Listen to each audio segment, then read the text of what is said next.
Sarlacc Digest, the long-running live stream podcast digesting Star Wars topics for over 1,000 years. Join them for all the latest news, rumors, and theory crafting with none of the drama or the bullshit. Live every Wednesday at 8 p.m. Pacific Time on YouTube. And don't forget the Sarlacc Toy Chest, covering all the newest Star Wars toy releases and news from Hasbro, Hot Toys, Jakks Pacific, and more. Live every other Monday at 5:30 p.m. Pacific Time. Be there and keep it nerdy. You must choose. Choose wisely. Holy Grail Toys is the ultimate destination for rare action figures, exclusive merch, and collector-grade drops. And now, taking pre-orders for the Bandito 112 scale action vehicle from Odd Frog Entertainment, releasing in 2026. You have chosen wisely. HolyGrailToys.com.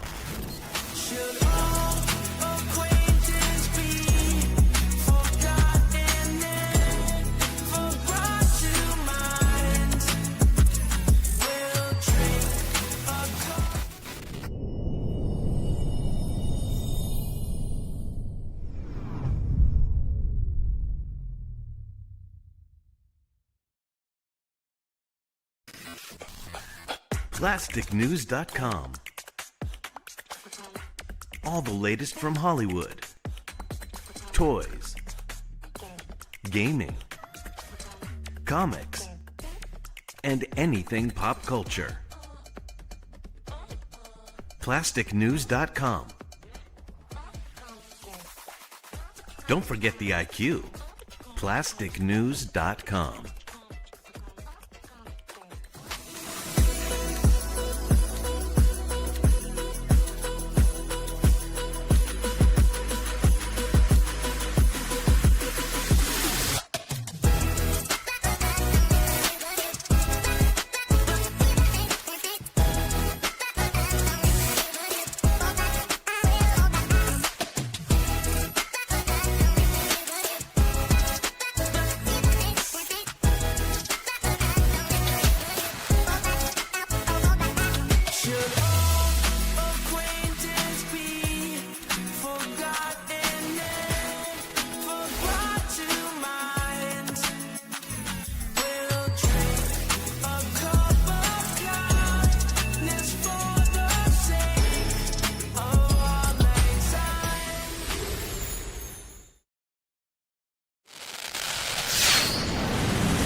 And just like that, we are back, and it is, well, as they say, it is New Year's Eve, and here on the West Coast, it's only 7 o'clock, but on the East Coast, we know it is late for you guys, and we appreciate everybody joining in and hanging out with us right before the New Year starts.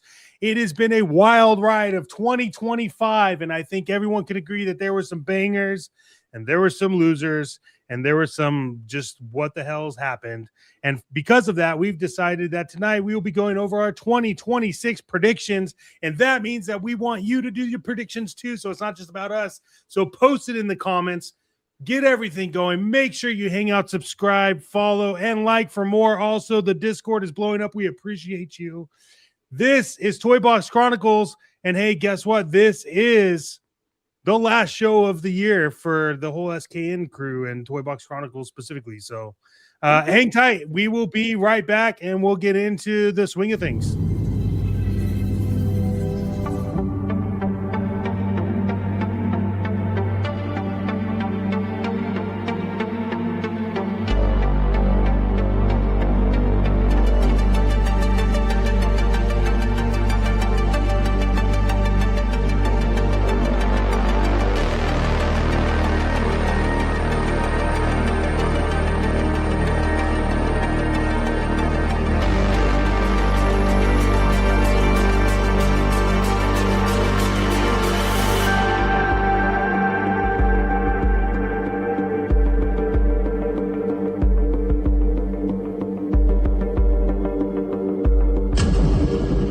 I need you to hunt one last time.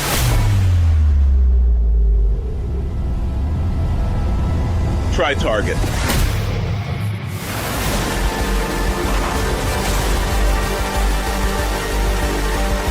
is going bad, bro. Wow. I think there's... What's up, Cat?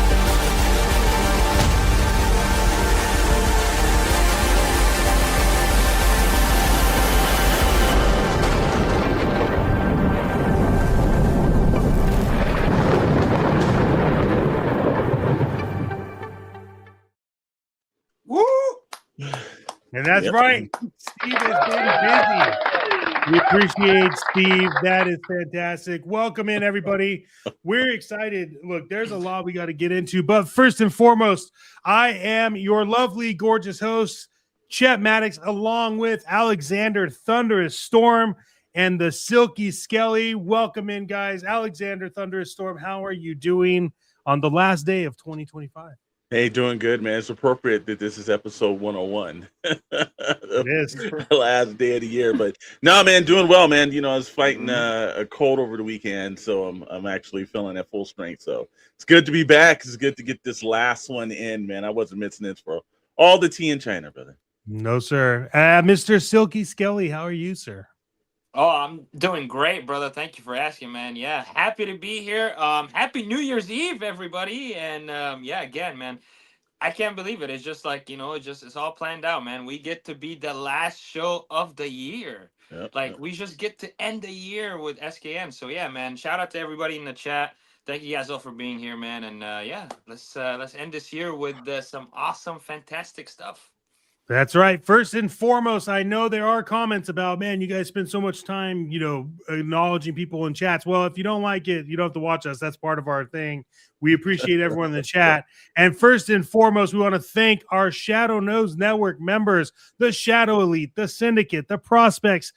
Because of you, we can do what we do, and we appreciate that so very much. And we're excited to announce that Commander Bly has, as one of our longtime members, has stated that he is actually funding our next figure flight pack.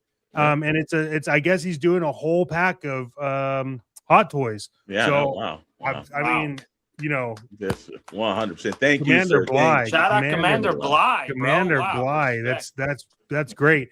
But hey, let's get into it really quick. We're going to go through the chat, get caught up. We're not going to go over everything, but we're going to acknowledge everybody, make sure they're all great. And find Mr. Storm. Hit us up. Let's get into this chat. We'll roll it in with Stu John Jedi. Happy New Year's. That's all right. Happy New Year's to you too, my friend. Commander Bly. Commander Bly up there. There he is. Go. The hot toy. He's the hot toy dude. Yeah. Patty Atkins. Yeah, Thank you, Patty Atkins. Patty All right, Atkins. man. Be some. Get some. Happy New Year, Be some, gentlemen. get some. Lots of great things coming 26. The main man, Rad, and everything coming from coast to coast all over the place. Thank you, Rad. Be some wants to know. Member for 2 months. Thank you, sir. Appreciate that. Yeah. We got Commander Bly flexing his 9 months. There you go. Okay, Dr. Brentley making house calls. Happy New Year's, everyone. Happy New Year, Doc. Let me see. My man, Blitz Mr. Transmissions. Welcome in, sir. There you go. Syndicate member right there. That's what we're talking about. Let's see. We got tripping with toys. Yep, trying to get down to that. I got you. There you go. Tripping. I see you, man. They're hidden. What's going welcome on, in, sir? man. Good to see you. There you go. I love Commander Bly says that's a strange opening. It is. Yes, it is. It is much better than I heard that Netflix show was going to be. Actually, it really was. The opening was fucking awesome, man. We got this wild opening, but I've seen stranger things. They're going to give it to us tonight on this one. Steve is cooking with gas too, by the way. So I do see that. And hey, Rebo experience. Max Rebo, welcome in. There is an update from Commander Bly. He said instead of doing the Hot Toys, he is actually doing a HasLab flight. Wow. So, all right. Wow, that's great. Okay. I mean, hey, That's look, whatever he's into, whatever he's Okay. into. If you guys don't know, it is a joke. We are joking around, but our channel does give away a figure flight pack every month. You have to be a member. Doesn't matter what level you are, just a member. And then also, just hang out and chat and talk. And we do a figure flag giveaway. It's once a month. It could be at the beginning of the month, the end of the month, middle of the month. We don't care. We just do it.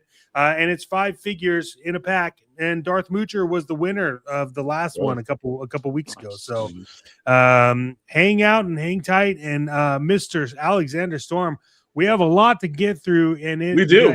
We need to hit that. So without further ado, let's bring that up, man. Well, let's roll up first before everybody's wondering what the fireworks are going off and everything else. That, like Commander Blythe says, he knows that each one of us actually has been working hard to retain our yachts and everything else like that. So we thought we'd give you guys little photos from our own little home dash cams where our yachts were parked at. A couple of our guys are overseas, so that's why you're seeing the New Year's stuff kind of blow up. But throughout the night, you'll get to see little pictures and everything. Yeah, I'm trying to show. Yeah, so this was all filmed. This was all filmed from what was it, last year? Maybe so. Yeah, I think it was. Yeah, I think these were from last year. You'll see. Okay. Hold on, let me. It's coming up. So the one to the left is mine, and then the one to the right, I think, was the one that you were selling. What were you selling that one at the time, or is that? I was. No. I was getting rid of that one. I don't have that anymore. Mine's is much larger than that one and everything else like that. I had the other night LeBron James on along with Tiger Woods. It's both their birthdays. I told them don't tear up the place, man. But yeah. Well, they didn't.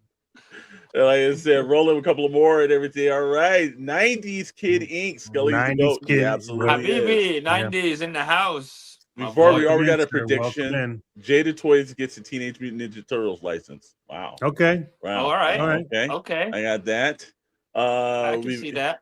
There you go, sir. The unbelievable Happy New Year's 2026. Hey, thank you, sir. Year's.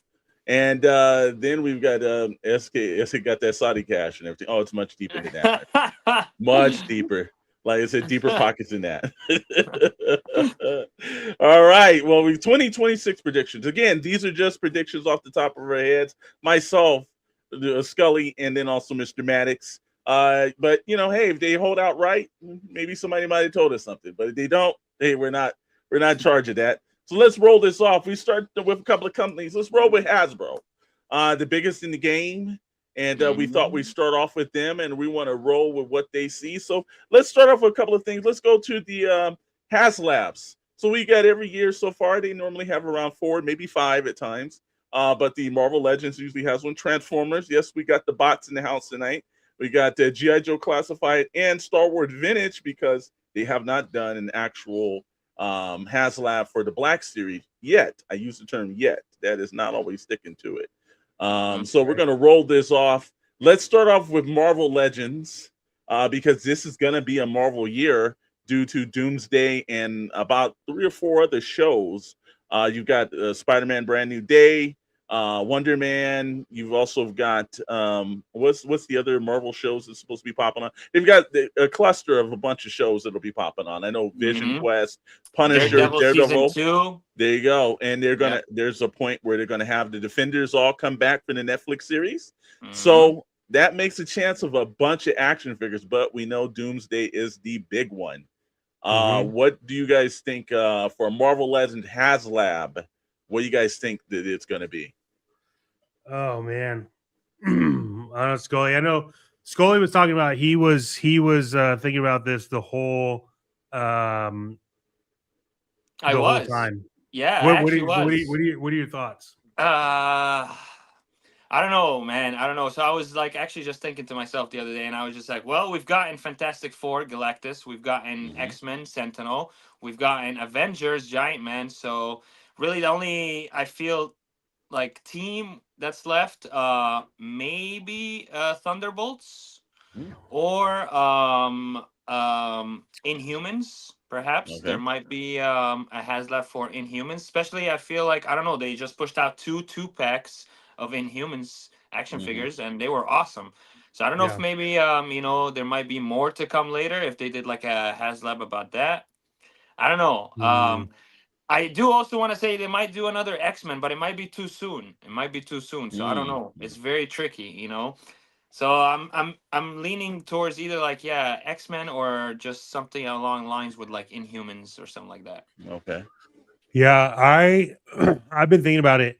I think that there's a prediction. I predict there will be toys in 2026. Tommy, that's a little that's you need to be more, that I don't think there's Yeah. gonna be toys in 2026. My prediction is Jazzwares gets TMT and gives us green ECW bodies. I hope not. I can see them. I can see them doing that though. They'll do that. I look. I'm predicting some version. I think they need to hit a vehicle in Marvel somewhere, Mm, and I don't know. I don't know what it is. Prediction: Tom Cruise is Doomsday. All right. Well, that's a cool. That's a prediction. yeah. Uh, I just think there has to Stu John. I don't think anything's gonna happen in 2026. I just think there needs to be I just think there needs to be some kind of vehicle. Okay. From the Marvel side, right? Like they've Yeah. been killing it on the Joe side. And I don't know what that vehicle is in Marvel. I think there's opportunity for there to be the Daily Bold office building. Yeah, maybe. Hopefully they're not as bad. Hopefully it's not as bad as the McFarlane ones. yeah. Oh yeah, no, God no. Yeah, I kind of think I'm still going to push out that I think that HasLab has to be something that's spectacular and huge in a way. And I've got to think that Fing Fang Foom is still on that table. He's, they've got to do an upgrade to him, especially since they've been getting around to all these. And we do know that while, they've got this whole Hulk thing that's coming out of nowhere. And they kind of point us an Abomination. We're probably gonna get Doc Samson, dude. That's right, because they said that there was the Hulk project. Yeah, I got a feeling that it could happen. Remember, the most sought after, like, on card for Fing Fang Foom, Rhino Hobbies, welcome in, sir. Rhino. The most sought after carded is the Fin Fang Foom head, which comes with She-Hulk. And so that's. I mean, look, that's good. That's not bad, because look, I know that. Okay, so this is a question I had, because this is the ultimate outside of Fin Fang Foom, which I really want, right? But I think that Fin Fang Foom is kind of hard for one of two things. Number one, Dragon Man is like 10.5 inches, and Fin Fang Foom is a lot bigger, right? Yep. And then remember, they said that Galactus was going to be the biggest they would do in the Marvel line. True. So I have two issues with that. One, my all-time dream HasLab is an Arishem HasLab, right? Because we really get into the fucking into that whole genre. However, that would have to be bigger. That would have to be bigger than Galactus. Yes. And Fin Fang Foom would ultimately go. I don't think that Galactus was the right. I mean, Galactus is huge. Yeah, and it works against it, but I don't know where Fin Fang Foom would fit in a Galactus. Like, would it be half of the Galactus? Would it be like Giant Man size? And I so think it'd really be Giant Man size. Yeah. Yeah. But like wide, right? So it'd be like Giant Man height. I think that, and I think you would have long wings, and maybe see the thing you get away with Fin Fang Foom is you could kind of say that even though Galactus is long as you could add a hell of a tail to Fin Fang and make them longer that way, kind of like the same way that the Four Horsemen did for their Mythic Legion's dragon. You could actually make them taller without making them taller. Exactly. So look, I think that, or since we have seen some of these Avengers Doomsday commercials starting to drop, or teasers, which we'll talk about on Friday's episode of Pixel Plastic and Ink, maybe a Danger Room. They've been doing so many versions of the X-Men lately. The natural point would be either maybe a front side of the mansion, or maybe the back side being the Danger Room, or just a full complete Danger Room playset with certain figures and everything. Because I'd be so down with that. They've been dropping a lot of X-Men, bro. Yeah, exactly. And then I wanted to also tie, another thing. I know chat said vehicles. You could tie that again with the X-Men, and we can get the Blackbird. True. That's a vehicle. True. A 1/12 scale Blackbird that will actually fit the entire X-Men Legends, like, inside of it. Like, can you imagine? Like, dude, that thing. Yeah, they have that. They have that one that's 3D printed. Like, you could get that 3D file. Yeah, and I've seen that, and it's as big as a king bed, which is great. Bro, it's massive. I've seen it too. Yeah. Actually, I think that dude who does it is actually a buddy of mine. So it's Okay, awesome. all right, there you go. And I think Um, Max Rebo said about the Doctor Doom's castle. yeah. That you never know too, because again with Doomsday, it's got to be something that's linking in somehow to either Yes. the Incredible Hulk, because they just didn't do that by chance, Mm-hmm. or it's got to be something that's linked into Doomsday, Mm-hmm. or it could be X-Men. You know, it wouldn't surprise me. As will Jocelyn return as Fox's Cable for the Disney's Doomsday project? I don't know if that or he comes back as Thanos. I don't know. And it's Yeah. just got to head out, gentlemen. Happy Blitz, New Year. Thank you, sir. if Appreciate you're you popping Thanks, working, in. man, Blitz. if you're working tonight, please be safe. Appreciate what you do. Thank you for stopping by. But guys, you know, if Thanks, Blitz is Tommy. working tonight, please be safe. So Yeah, thank you, Blitz. Appreciate you, bro.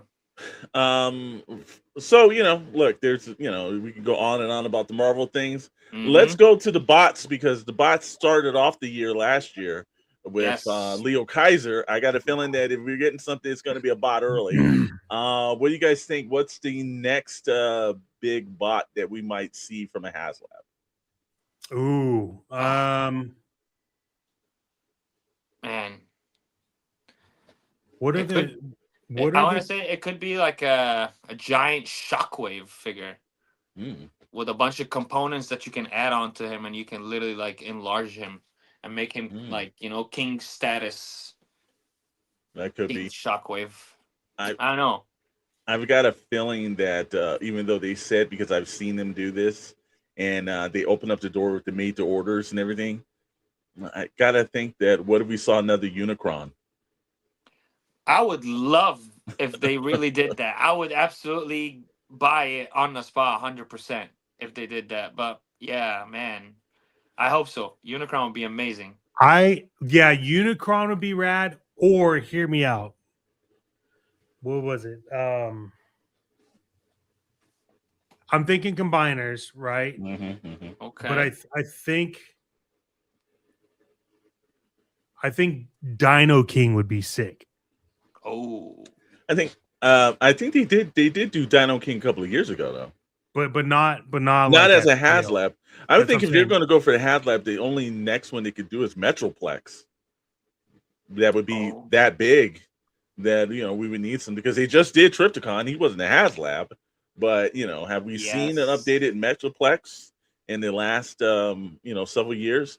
Although No. Commander Bly does give us one thing where actually, first of all, let's go to Commander goes Dude, Omega to scale Supreme. Omega Supreme. Okay, yeah. Or the Max Rebo said Yep, 86 Unicron. Look, I would buy that. Me too. There's In a also heartbeat. Raiden, Okay, yeah. which is a combiner. It's a goal, but he's still.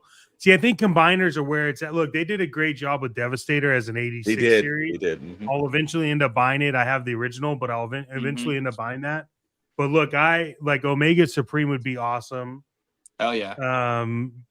Unicron would be great. I wish Judge Dredd was in here, man. That guy or CS.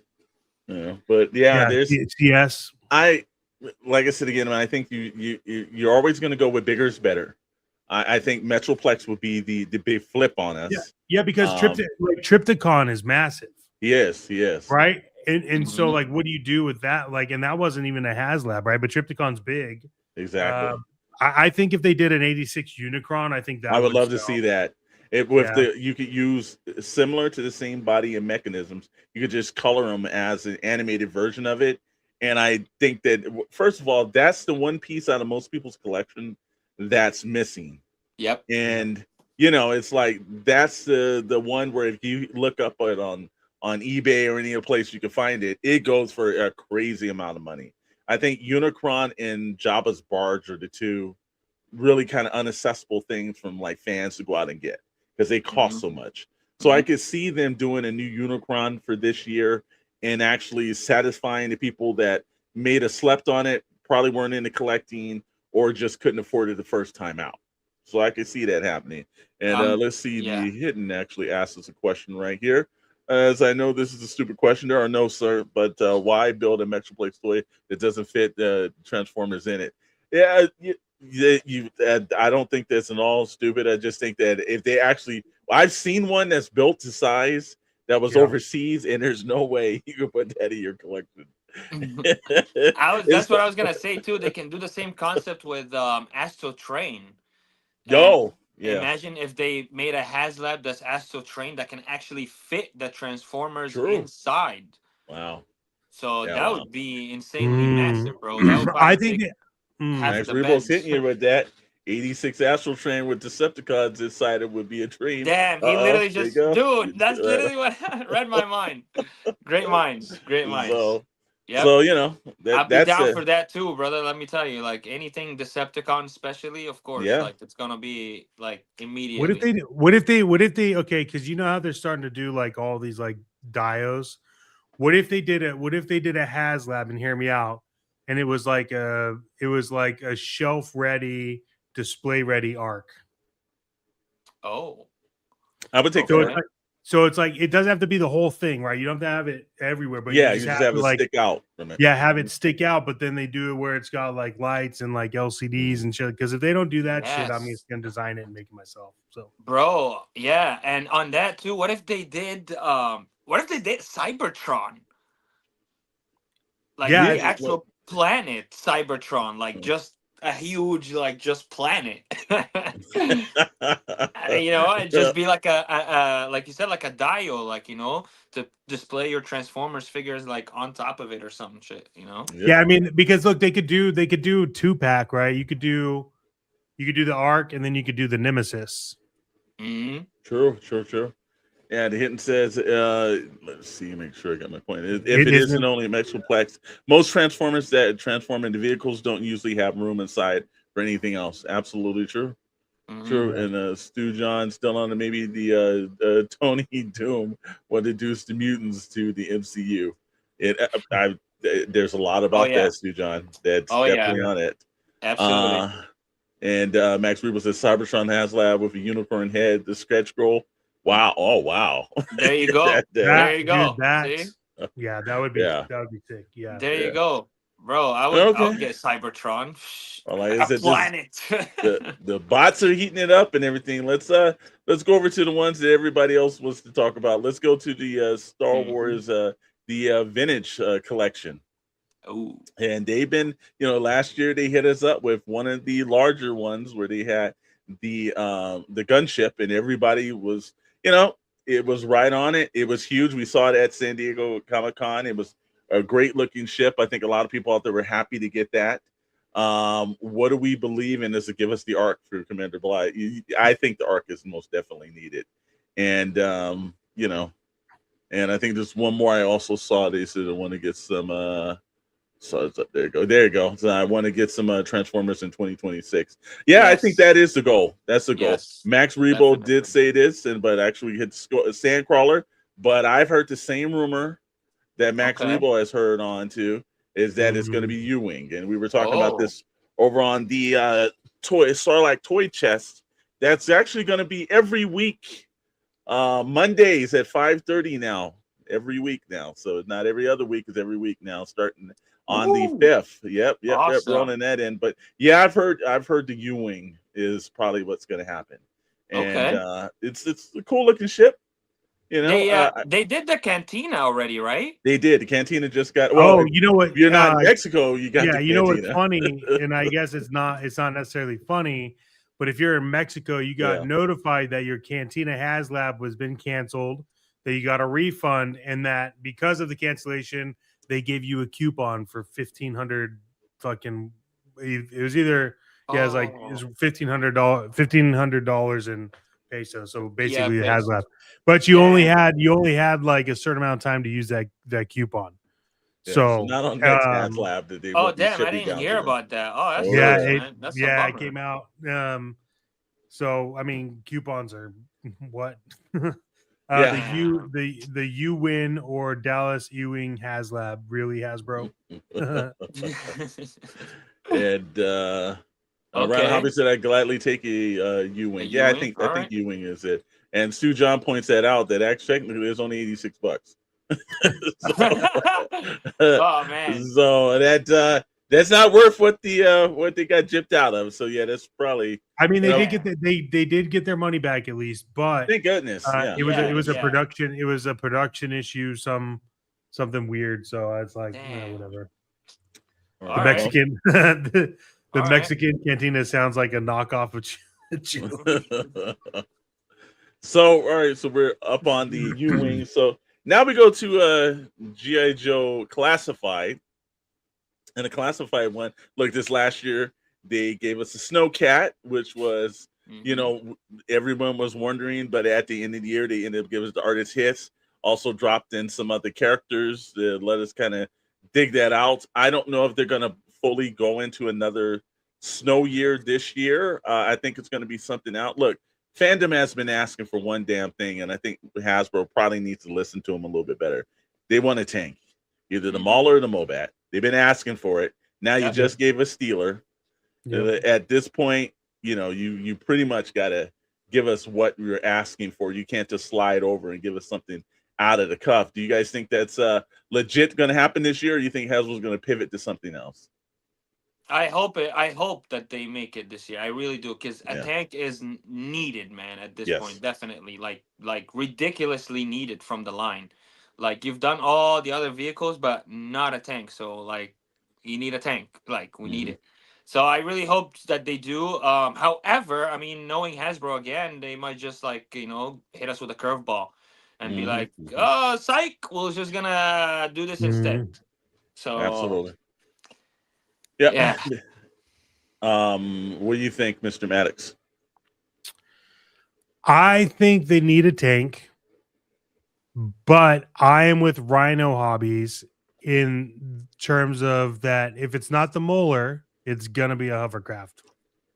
If they look, I've been seeing some of these 3D prints for the hovercraft that, you know, these guys have been making the scale. That'd be awesome. It's huge. It's gonna really take up a crap load of space, but it all does anyways.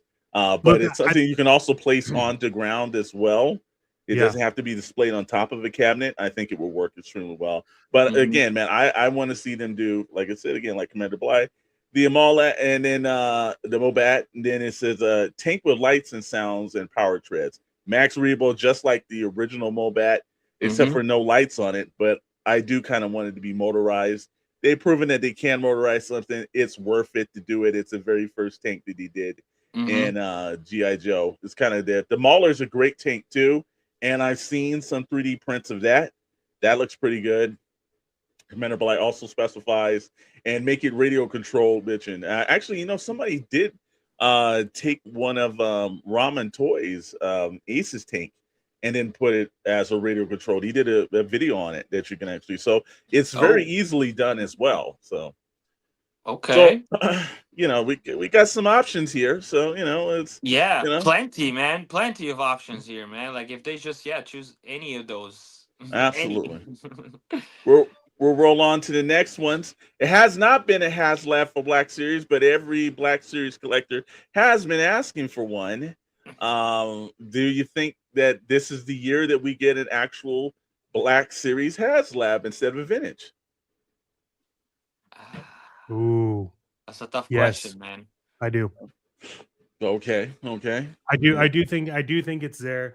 They've already tested the water with the First Order TIE Fighter at 112.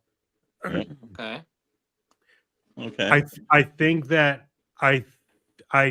there's a need for it, and I don't necessarily see them hitting like a giant vehicle first, but I could see them doing like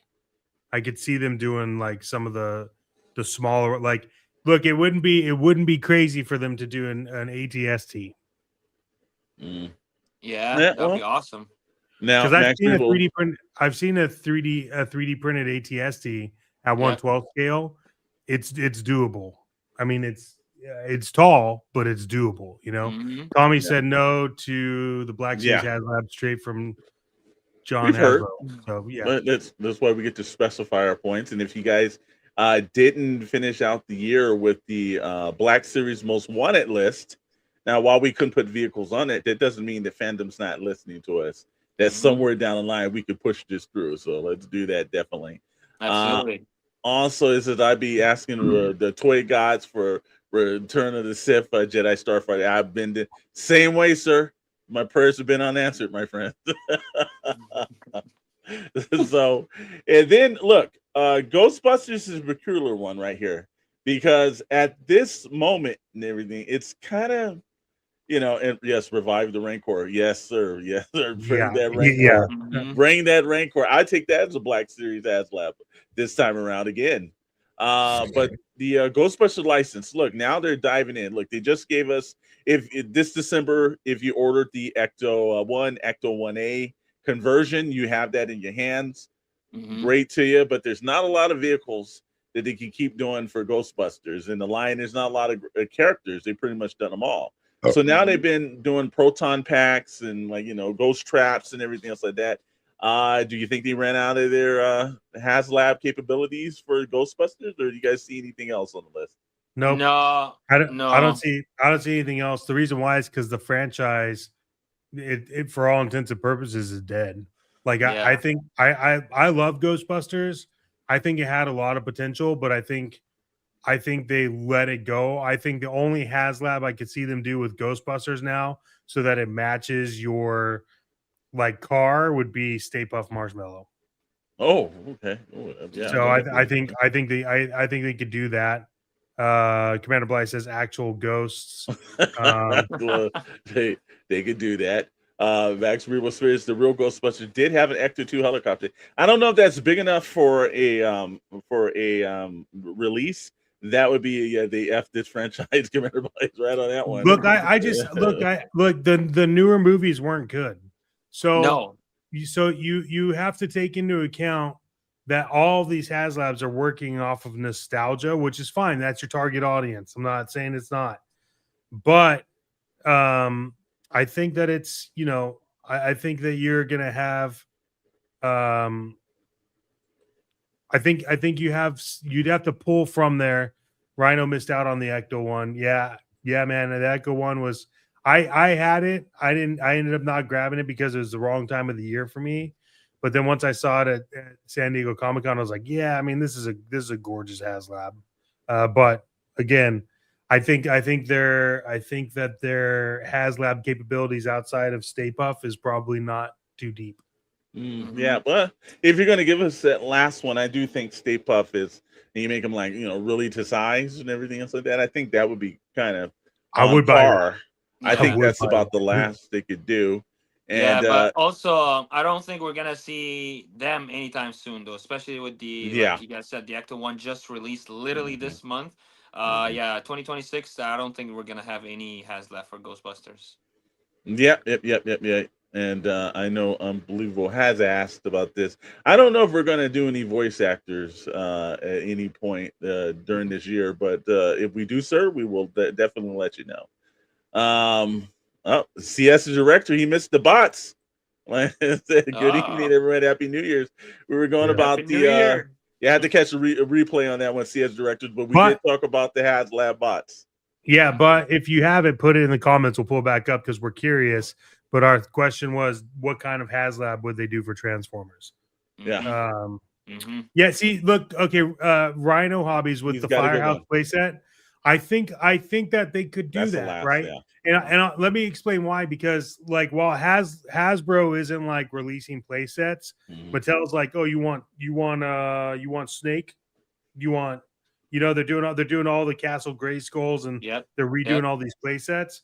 Yeah. So I think it's feasible. I think you could do it. Yeah.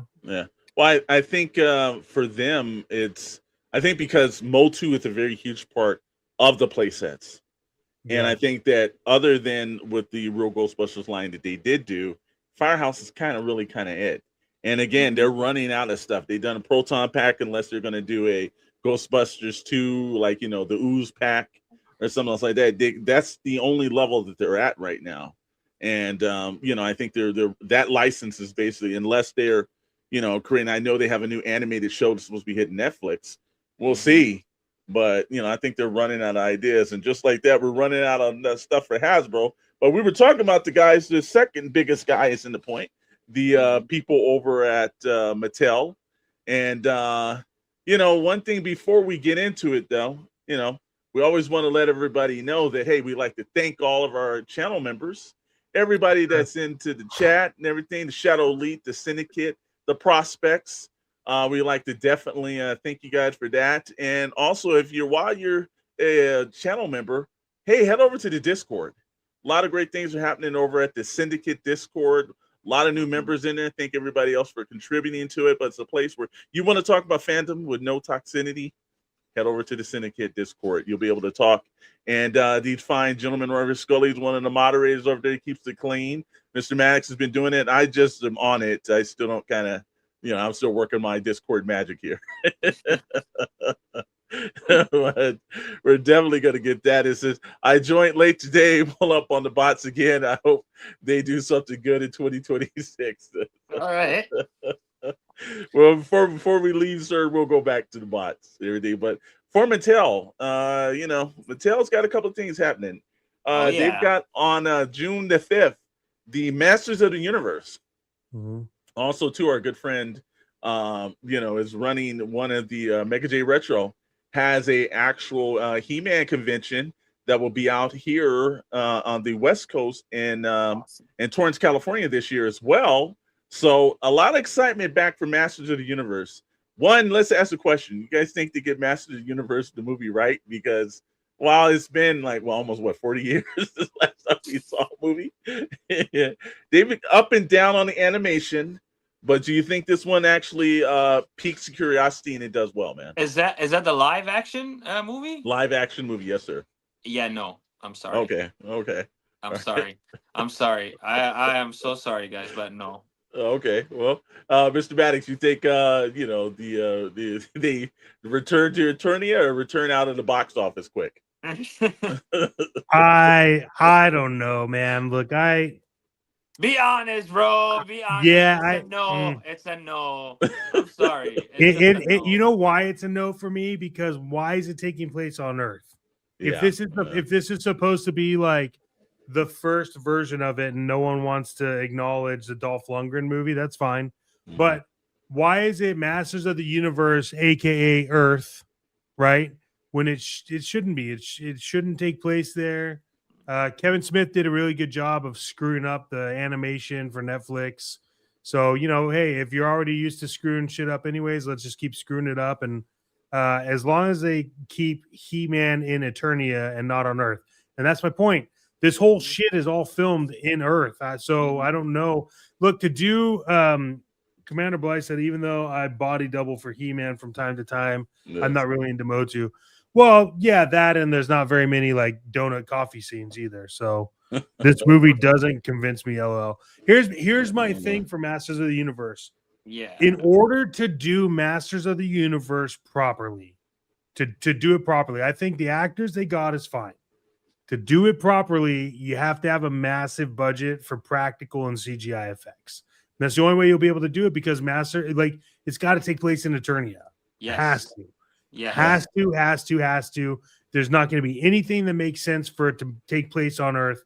You can't go back to any kind of lore, pull from the lore. You can't leave a little disclaimer at the bottom of the stupid ass movie that says written and adopted for TV or movie. It's not gonna work. Exactly. Right? So, exactly. Bro, I don't want to see cars and cell phones in a freaking Masters of the Universe movie. I don't want to see that.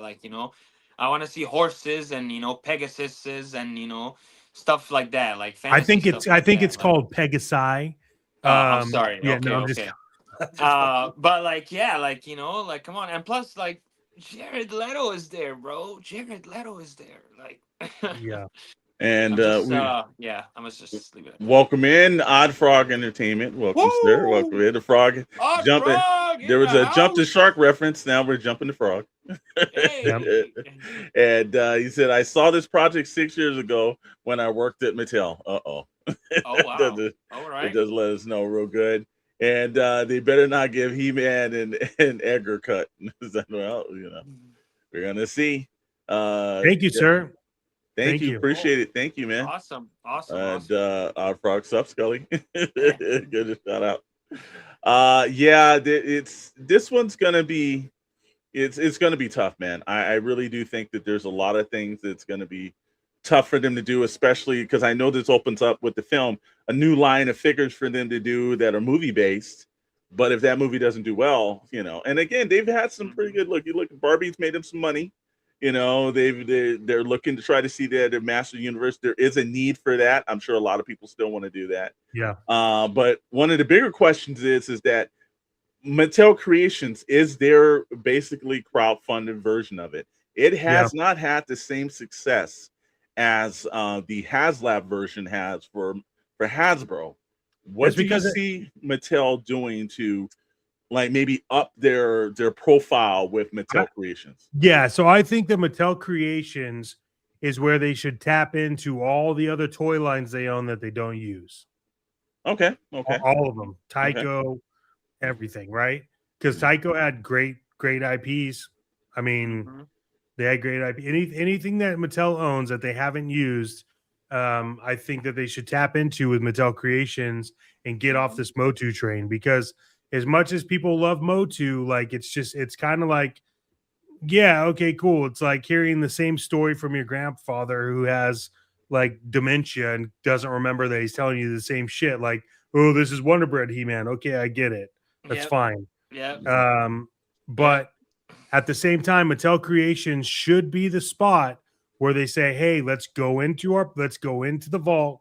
What other lines do we have that we haven't tested? And let's see what it is. Because if you think about it, it's like they could spend the R&D time making the project, posting on Mattel Creations. And if that shit sells in like a matter of minutes, they know they're tapping into something. So exactly. I don't know. It's a surefire hit with Jared Leto as Skeletor. Like that guy is king when he is retarded. Everything he touches turns to shit. Yeah. Yeah. Thank you. True. That's why I said no for me. But I love Tycho's. That was one of my favorite sets, man. That and the I think what they called it, the Red Alert set, because I had that fire. My mother, God, I know today she's probably still hears that bell ringing because I used to drive this shit out of that fire truck. I was gonna say though, I mean, Mattel is about to acquire the DC license, right? Yeah. Well, I'm not. Okay, hold on though. I'm not excited about that because Mattel doesn't do any action figures right, except for the ultimate version of like the WWE figures. Yeah. And even then, they got the license, made McFarlane announce it, and then had to come back and eat crow and ask McFarlane to extend it for like another year while they figured their shit out. This is the problem with Mattel. I don't think that they are creative enough to understand what they don't know, and so they have to eat crow. I just don't. There's really no action figures, and you could correct me, Skelly, if I'm wrong. There's really no really well designed action figure on the Mattel side. There used to be. Right. There used to be, but there's not now. So they either use the ultimate figure design for DC, or it tanks, and they got to go running back to McFarlane. No, I agree, man, 100%. Definitely the best figures they made is the ultimate wrestling figures. They were awesome. Articulation, the bodies they use, accessories they come with, everything was on point. So yeah, I mean, I hope they keep this steady, with the DC license. But I don't know, they could be tapping into their Mattel Creation with DC a little bit, and start making like some awesome exclusives or stuff. Like there's just a lot of stuff they can do. I've been saying, Rhino Hobby says, get all the DC you can before Netflix shuts it down. Yeah, exactly. I've been saying this for years, but don't know, eat crow, Mattel Bro. Yeah. I've been saying this for years, and they tested it. Mattel did a release of like Dino Riders a couple years back, where it was like it was something basic for Dino Riders. And I understand that the Dino Rider molds are owned by the Smithsonian. I get that. But if you did a Mattel Creations for a Dino Riders line again, I would lose my shit, back it like 5 times. Don't care the cost. Yeah, but that would, unfortunately, I hate to tell you this, that'll only be you. That Dino Riders did succeed for a reason, and there's a reason why. It's also they've got other characters in their repertoire that just haven't worked. And now they're going to talk about doing a Hot Wheels movie. Yeah, they're gonna. Or, well, yeah, also yeah, but they're also doing a Hot Wheels movie. You know, a lot of things they just haven't understood because they've been trapped in legacy IPs, Yeah. and it seems They're like stuck on motu. they can't move out of it. It's like Jurassic Park. We were in there. Like, how many dinosaur molds can you keep doing? I like Yeah. Mattel. I just found the whole Turtles of Grayskull line at Ross recently. Yeah, yeah, it's true. Great The find. entire line. The entire line. Great find. So, all right. Well, we'll move on. Mattel, you got some work to do in 2026. Let's hope you guys are doing it. Oh yeah. Uh, Lots. Here's the guy that needs to do some work, but let's break this down. He's still got DC Multiverse, but he's up and down on some of the stuff he has. TMNT, we're kind of worried about Spawn line. What does he need to do to pick that up a little bit more? And is anyone collecting the Mattel or the Marvel statue lines that he's been doing? No, sir. All right, so that's one crossed off the list. Scully, what can he do for the Spawn line? Because it seems like Spawn's been kind of stagnant. What do you think he can do to re-energize that a little bit more? Yeah, man. Spawn has definitely been stagnant. But he's I hope he's starting to set up on the right track, because the latest Spawn figure that he dropped, he actually added an extra head sculpt in it. He added finally a cloth cape, fabric cape, which was just like, wow. Like, the fans have been begging him to do that for many years. So this is like a step in the right direction, and I really hope he continues with that, man. So just for him to just continue using the soft goods, on capes, if they have any like skirts, if they have any trench coats, maybe redo that Gunslinger Spawn again with the soft goods trench coat instead of the plastic. Include better guns instead of these little like gummy ones, and add accessories, man. Like, people want accessories. People want different head sculpts too, especially like for Spawn. You want the masked, the unmasked. You want a screaming head. You want an angry head. Like, there's so many expressions that you can be making, man. But you're not. So yeah, definitely just that. So soft goods for sure, and accessories for sure. Okay. And just make the cool characters. Like, just make there's tons of characters in the lore that he has not touched, or at least redone since the 90s. I would say. Yeah, I think he gets on Spawn, the Clown, Slash Violator, and then he just kind of goes down the rabbit hole where one Spawn after another Spawn after another Spawn. And I think you're absolutely right. I think you make very key points. And I know Todd watches our Friday show, so hopefully he's going to watch tonight's show and get a little thing. But pretty good breakdown. Mr. Maddox, what do you think that Mr. McFarlane can do next year to up his profile in the toy industry a little bit more? Consistency. Okay. And I mean consistency on builds. So McFarlane had bangers when he first started the DC Multiverse. I mean, he was like bangers, like the whole like the whole Green Lantern, Blue Lantern, Red Lantern. There are some crazy pieces in there, right? And then I told you guys, one of my favorite figures of all time is a McFarlane figure. It's Red Hood. So I think he has this tendency to make banger figures and then just go and just not give a shit and then come back and then make banger figures again. And I think what the problem is that inconsistency of making quality figures is what lost him the license in the first place. Now, I know Mattel, and I know that everyone announced that he didn't have the reach, but we all know that's a lie. He's got a reach. So the reach is there, right? Yeah. So I think he needs to be consistent. And then as far as like the Marvel statue line, he just announced the Marvel Ultimate statue line now, right? So but he doesn't, like, his PR team needs to not let him talk, because the way he explained it in the release was like, bro, no, the people don't care if there's articulation or if there's no like, people want articulation. If I want to buy an action figure and display it in one way and never touch it again, I know that I can, though. So I don't care, right? Like, perfect example. He's the guy that would make a Galactus statue, right? But Hasbro made a figure. Do I pose Galactus all the time? No. But I know I can. So if I need to, I can. And I think that's where McFarlane, Commander Blythe said, re-release a special edition director's cut Spawn 97 movie in theaters. Yeah, I don't think. And Todd lost the right to his character Angelo, right? Yes, he did. Yes, he did. Look, and Indigo Lantern. Indigo Lantern. Hmm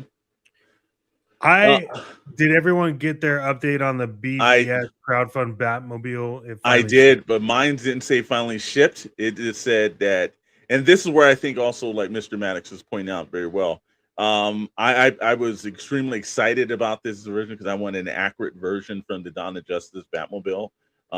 And for months there was no explanation. It didn't give a ship date. They didn't do anything when you crowdfunded it. And then out of the blue, I got an email, but it still didn't say. It said we're working on it to prep it soon. I think that's a very terrible thing for your crowdfunding. When you've actually rolled that out, you need to actually explain to people when they're holding your funds and everything else like that, because he took their funds out the minute that campaign hit, and I don't know when it's coming. And I think that was a huge mistake. Also, Toddy Mac has to get Spawn Media out there to make us thirst for it again. And I think Rhino, I think he can do that. I just think that character's is a stagnant character. He sat in the alley for almost 30 years now. And it just, there's nothing really exciting about him other than that HBO animated series. And yet he hasn't capitalized on it. I think sometimes you're too close to something in order for you have to let it go in order for other people to interpret it and do it better. I think he clutches on to Spawn a little too close. And I think that's why we haven't seen the growth from him, in my opinion. Again, I'm sure when Todd calls me next week, it'll say something completely different. But no, absolutely, man, 100%. Yeah, 100%. As it isn't part of the Spawn and the MCU now. No, only Angela, and that's not really part of that.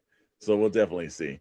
So all right, we move on from McFarlane to Super 7, and here's a couple of closed things that we're going to do. They closed out 2 of their stores, one in San Francisco, one in San Diego. That was actually a smart move for them. They did have an executive change, which was another smart move. What they could do better is less licensed products. I think they need to stay away from some of this. And the fourth thing is they need to focus more on or create original IPs for them. Anybody feel that right or wrong on this one? This whole slide is 1,000% correct, bro. Seriously, check marks all around. Check marks all around. Look, I never understood why Super 7 in the beginning had potential to be like a Kid Robot. Now the Kid Robot stores, those things are busy all the time in Japan, in New York. They used to have some in LA. I don't know if they do anymore. But those Kid Robot stores are massive. But Kid Robot has like the Dunnies, the Labbits, like it's all vinyl toy collection, blind box stuff. And so they're busy, right? And so the idea behind Super 7 was that they would maybe, I guess, would probably like pack in on that as well. However, Super 7 is like, change the locks when Brian Friend leaves for the evening. Yeah. So like, here's the thing is like Super 7 has potential to do a lot, to really make a pivot in 2026. I think they look at what the crowd really wants. I think they get off of like Thundercats junk. I think that they need to refocus. No one was buying the TMT because it was way too big. And I think that, like Rad said, Super 7, less figures, lower costs, cut your IPs in half. That's absolutely what needs to happen. And the stores, like I've been in the Super 7 store multiple times in San Diego, and it's like, it's just the same shit I can get at Best Buy or Target or whatever.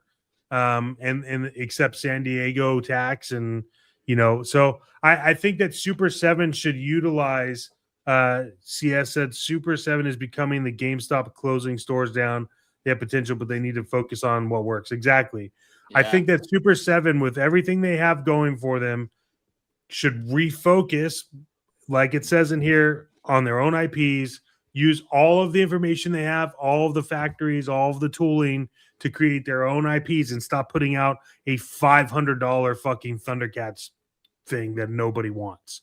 And some people bought it. I get it. It's big. It's a big thing. But I'm saying is like, you could refocus that on original IPs and understand that for a figure with 5 points or less of articulation, your price is fucking like $6, not $20. No one's buying reaction figures, so cut that shit out. Mm-hmm. Yeah. Scully, anything else? No, man. 100%, man. On everything being said, yeah. Nothing to add. Yeah, just I would like for them to succeed, man. I really do, man. You know, like my girl likes Super 7, and she likes some of their action figures, so like I support that, you know. So it would be nice to see them succeed, man. But Yeah. And yeah, Rhino Hobby said 20 plus for 5 POA figs is not the Yeah, business. it That's yeah, no, absolutely correct. right. absolutely not, absolutely not. Like, Yeah. Eh, Stu absolutely John not. said that is like SW retro. Yeah. Yeah, yeah. It's ridiculous. I think so. So, and also that's why they're finding a lot of their stuff falling in the secondary markets, those stores like Ross and Ollie's and everything else, because it is a Mhm. bit overpriced and retailers can't get rid of the stuff. So, you know, Mhm. and yeah, actually, Only Scott Only Solar. he just, he just keeps it up. NECA. All right, couple of key things we got for Ooh. NECA. Yeah, they kept their nose clean this year. That's one good thing. Mhm. They very few customer service issues. That was the main thing that got them into trouble. And Yep. just keep making good figures. I think that's pretty self-explanatory for what I predicted they're going to do next year. Oh Scully, any yeah. thoughts on NECA? No, man, they did amazing this year compared to last year, 2024. Yeah, they did great. They did great. Definitely up their customer service and their QC issues, and as well as other things. So yeah, no, great job on NECA. Let's just keep it up, though. Yeah. Let's keep it up. Don't go down. Let's One thing stay I'll up. roll in is Stuck in Carbon. I said the reaction G.I. Joe figures is one of the best things Super 7 has done. Okay, well, I'm glad you got that down. And then from there, NECA, 200 more Predator variants from Yeah, Rad. we already know. We already know. Yeah, yeah, NECA's got a neck. I think in the slide right here, I think the number one thing NECA needs to do is the customer service. Like yes, yeah. let's just not blame customers anymore for our mess ups in shipping. Like Hmm. let's just take on and can we stop? They are the king of hostage packs. That's the thing I don't like. Right? They're Yeah. the king of hostage packs, and their pricing is a little off. It's a little off. Rad does say they dominate horror, and he said no one's even close, and he's absolutely right. They That they that's do a that, That great is job true. on that line. They are supplying fans with something. And again, like we said, they kept their nose clean this year, and they have very few customer service issues. I think Mm-hmm. that definitely helped them. And like I say, CRM chat. There you go. And let's see, Yeah, Steve man. John. NECA needs editorial creature action. No, they are definitely at the king of horror for sure. Yeah, They as are, far as horror yes. goes, well, yeah, they own that market. Like they literally own that market of I horror. think So they yeah. yeah, I think they know they own horror. And the one thing I will tell them about that is that don't release a figure like they did with let's just say Frankenstein. You Hmm. release Frankenstein, and then like a month later, you're like, oh, check out like the black and white Frankenstein. Don't do that, because that's the problem that I have with that is like when you release it, it's the same thing I have a problem with when they do like a 4-pack of turtles and then they do a 2-pack and they Yeah. justify the same cost by just removing a few of the accessories. Like, no. Like, just I don't like when you release a figure and then you don't even give it a full quarter before you release like another one. Like that's what's made me go for NECA.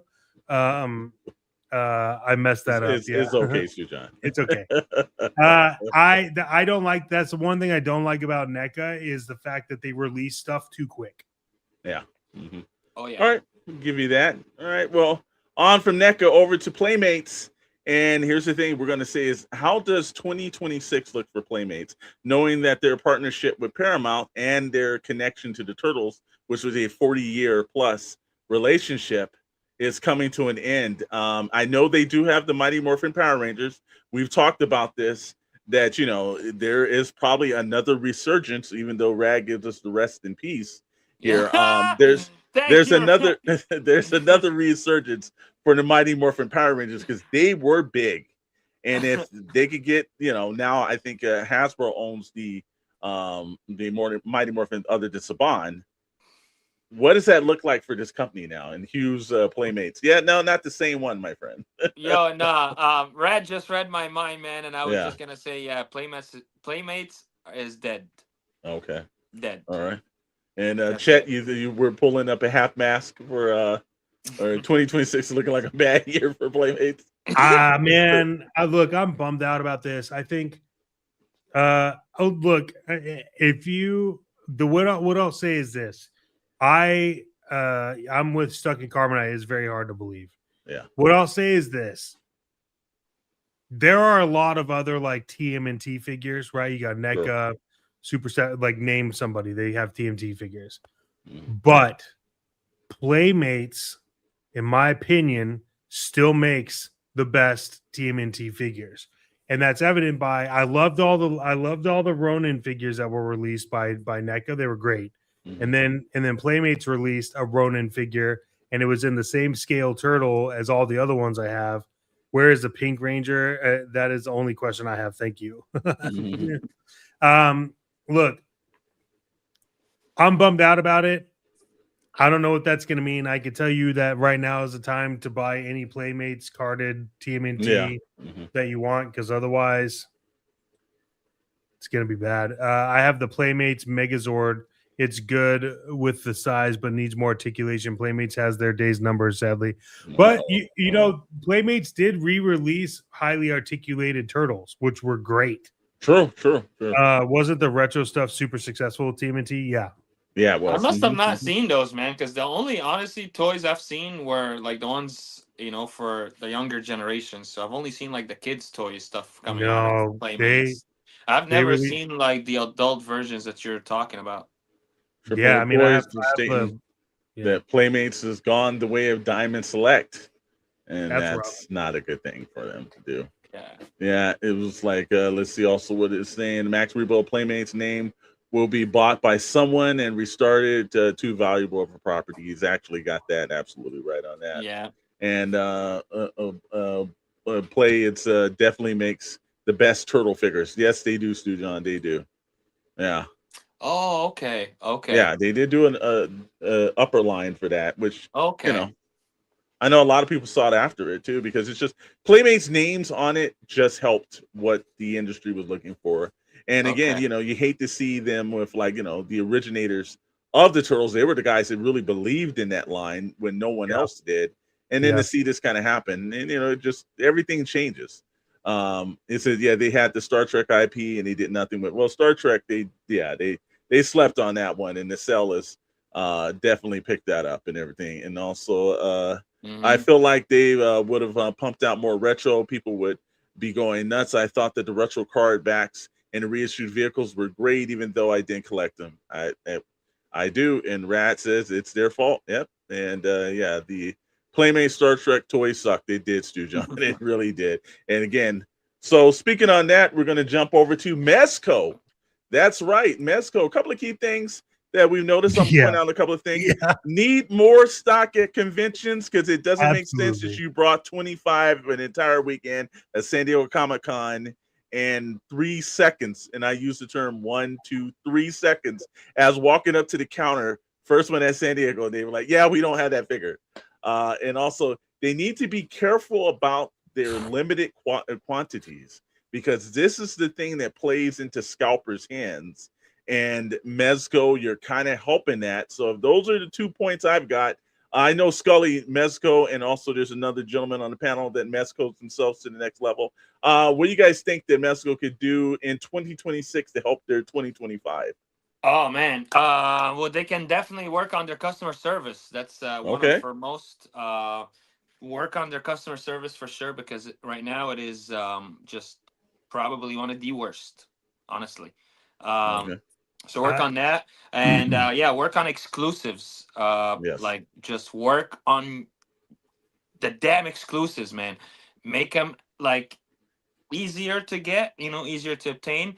Not every time an exclusive drop, the website has to crash. That's not okay. And then we can't buy anything, and then we're just basically SOL, you know. So it's just like, yo, let's do better, you know. So let's make sure that we have enough quantity online, you know, for the purchase, and then make sure the website doesn't crash every time you drop an exclusive.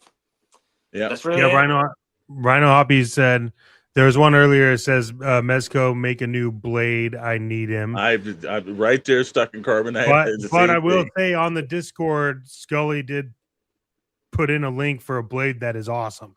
It is. I don't think it's as good as the Mezco. Yeah, and then Mezco also said, or Rhino Hobby said, I love Mezco, but shipping in stock item 2 months later killed it for me. Yeah. And then 25 for shipping. Yeah, that's crazy. And I think that Rad has it where it says they are still king. However, there are always people that are willing to overthrow the king, and the problem is that the in-art figures that they rebranded to in-art action, I think is what they called it. Yeah. The in-art figures are extremely well made. Yeah. And this is where Mezco is starting to put the cart before the horse. Mezco needs to lower their shipping costs and release the pre-orders sooner than 2 years. Yeah, exactly. This is my thing with Mezco. Mezco is fantastic. I think they're great. You can't deny how good they are. However, in art is very, very, very close to the quality of Mezco and ships extremely fast, extremely cheap, and has a lot of quantity. And that's all that matters. If you can release a Mezco level figure for cheaper shipping and have more quantities, you're gonna take Mezco out. Now, I think Mezco has their name. They've made a name for themselves. So do I think that they will go away? No. But like Rad said, Mezco's own line is extremely popular. But I do think what will happen is Mezco, the NR Dark Knight made my jaw hit the floor. I need to get it. Exactly. See, I think where Mezco will lose it is that outside of their Rumble Society, Mezco will start losing licenses because they could go to InArt, produce it faster, same quality, if not better, right? And get it into the hands. And that's where I think the issue is. And yeah, Mezco does need to do Star Wars, but you know who has a Star Wars license is InArt. So there you go. You can only be top dog for so long if you're not adjusting your stuff. Yeah, so. Exactly. Absolutely.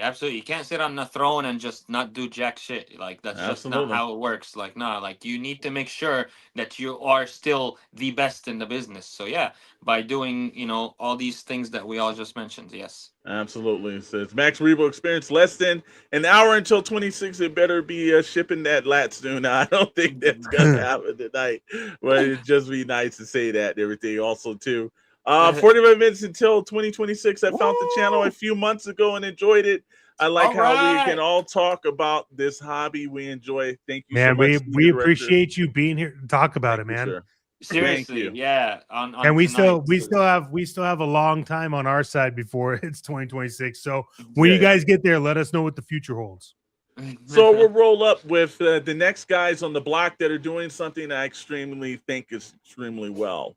Nacelle had an issue where they had basically got their product stuck in the port, and we all know in the toy world how that sucks. But instead of running away from the situation, Brian Votz, the head of actually Nacelle, put out a letter out online, but also not just that as well. He also went on and made a video about it. He's been very transparent. This is something that does happen to certain first round toy makers, and the Star Trek license is a big one. But he let us know that his passion is totally into this, and he is a guy that is really passionate about Star Trek. I'm happy to have the license to it. We saw a lot of the products that they're doing, man. What do you think the future holds? Got stuck in the port is how I got that first kid. Yeah. That probably does happen there. Fortunately, they don't have to pay child support.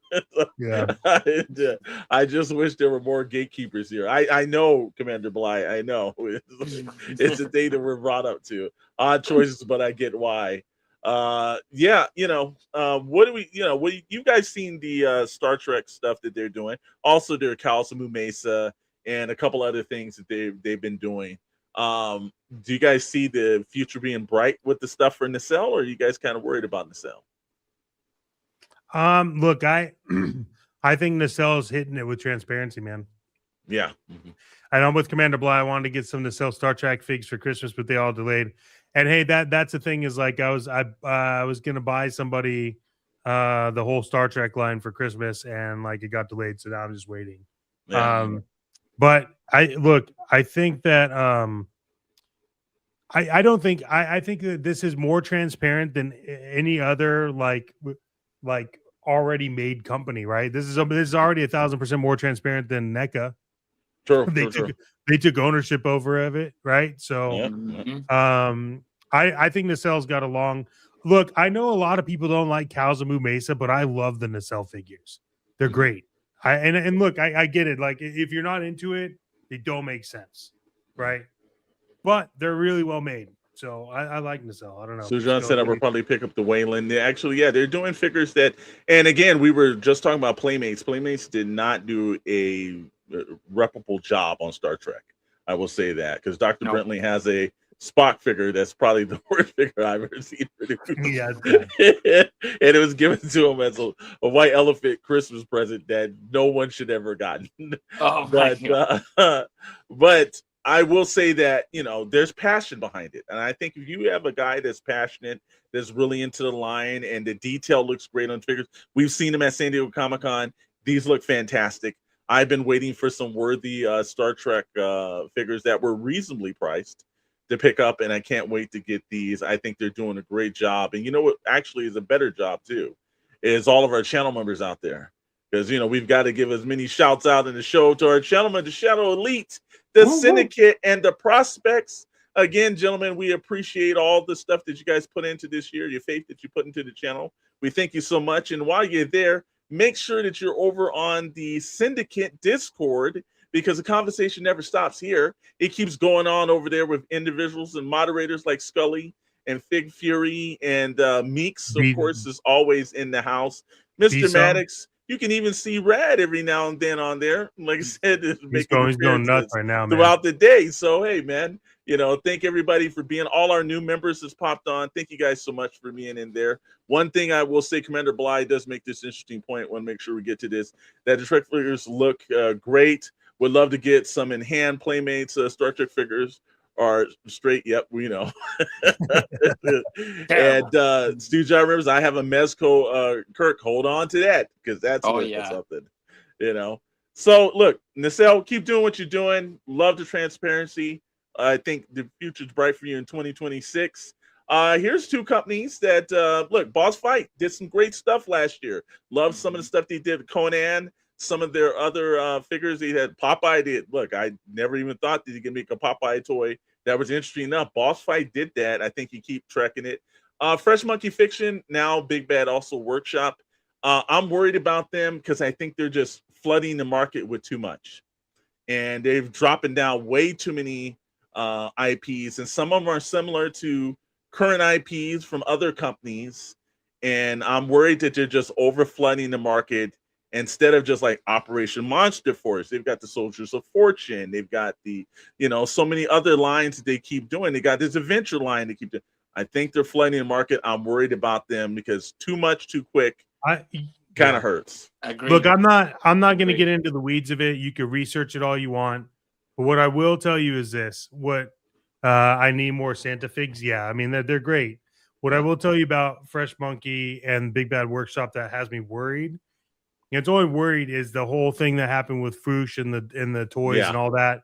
Producing that left a bad taste in a lot of people's mouth in the community. There's a lot to answer for on that. However, you cannot take away that Fresh Monkey makes some of the best indie toys. And so that's where I'm kind of like drawing the line on this is like I like to see a little bit more accountability from Fresh Monkey.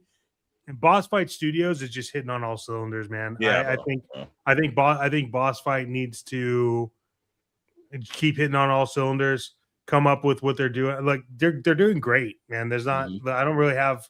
I'm not really a shill because I don't own any of their figures. I do. Yeah. Which one do you have? That's them. You talking about for Boss Fight? Yeah. I ordered. Well, it hasn't popped in, but I ordered at Conan. Oh yeah, okay. Well, I thought they did a great job on that. They looked like Frank Frazzetta's, and I was like, and also Frazetta. Actually, there's another company out there doing Frazzetta's work. I've always thought he's a premier comic book artist, and I wanted that on my shelf, and I'm like, wow. And I saw that, and I was like, oh, I'm ordering this. So yeah, I put in order for that. They did the Boss Fight- Hellboy figures. Yeah, I have those Yeah. on order. So I mean, I Yeah. don't have them yet, so I can't say anything. Yeah. But I know I'm like, they're great. So Yeah. So Mhm. Scully, anything on Boss Fight or Fresh Monkey Fiction?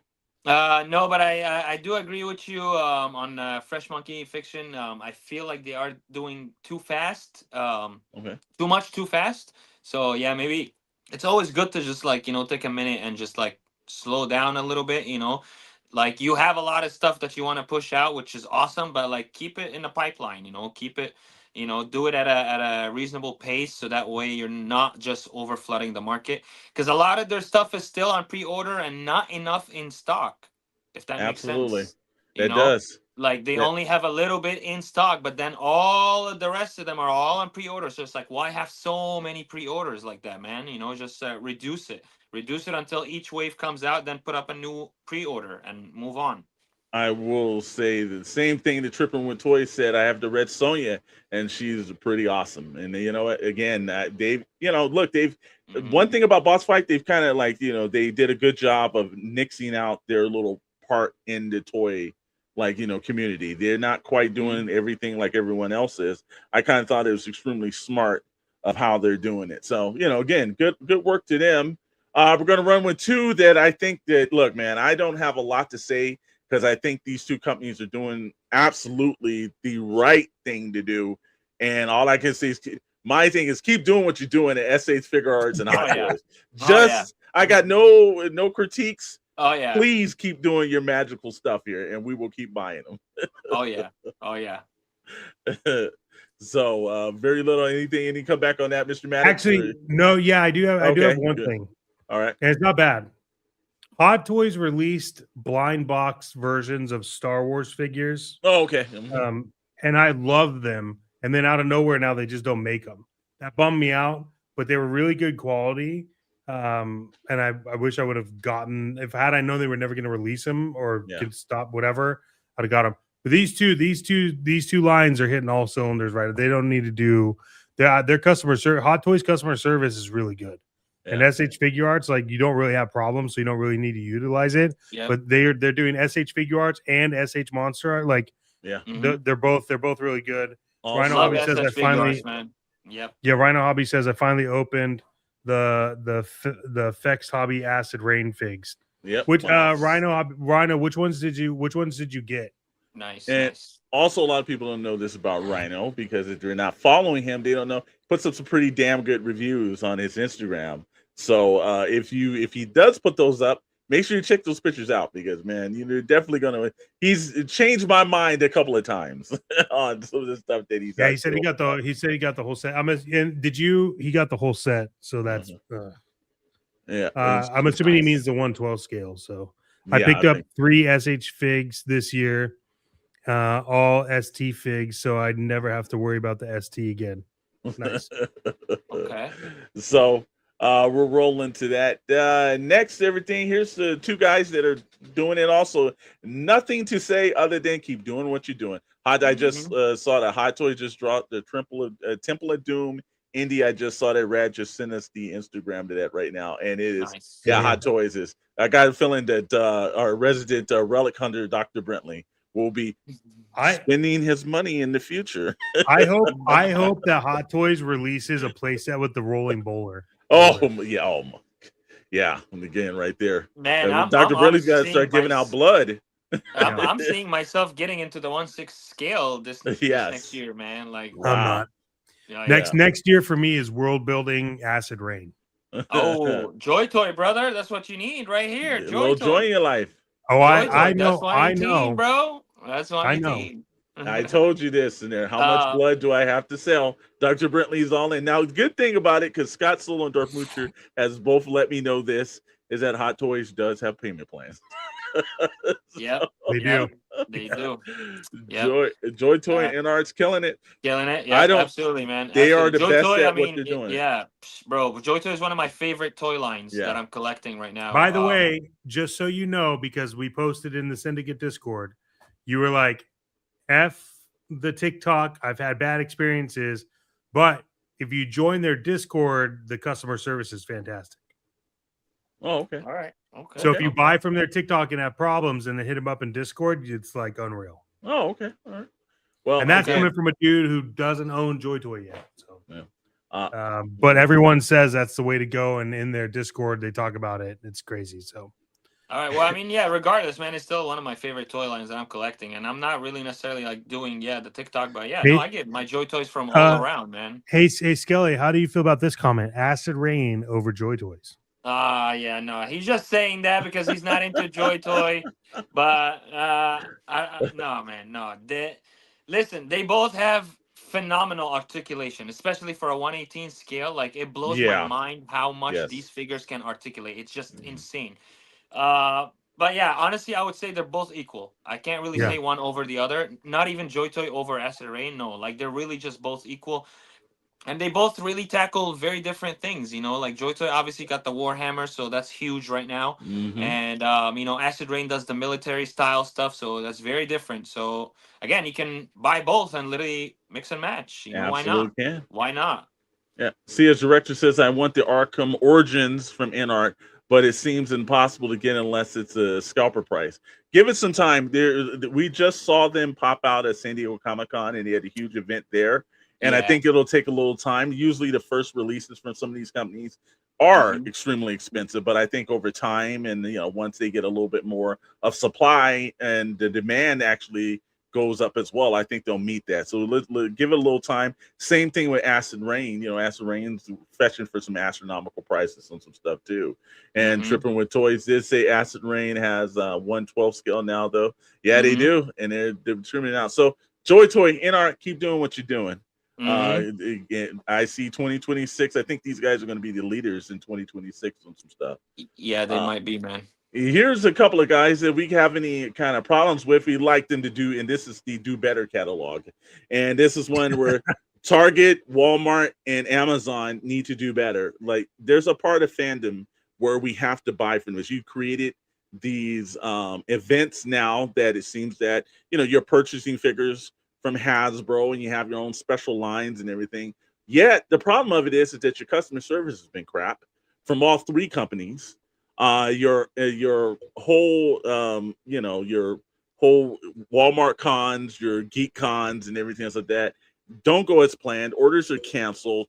Amazon, I don't know who shipped for you, if it's the guy from Ace Ventura that's kicking a box downstairs, but my God, you and Walmart don't know how to put retro card backs in anything. So I will say all three of us though have an actual thing from our buddies over at Amazon that just came in the mail. We all three got them at the same time. Emperor Doom. So yeah, but you know, we can all have the Emperor Doom kind of thing on the screen. So Amazon, good job of getting that out. No wet, no damaged box or anything like that. So this is a good job on that. But all three of those companies need to do better because we as fans and collectors in the community are relying on them to get us our products through whatever. And a lot of times we're on, like you were saying, there's a problem from like being online to some of these things from Mezco. Well, we've all experienced that from Target, Walmart, and Amazon. Amazon, sometimes you can't even find the actual link to even pick the product up when people saying it's on Amazon. So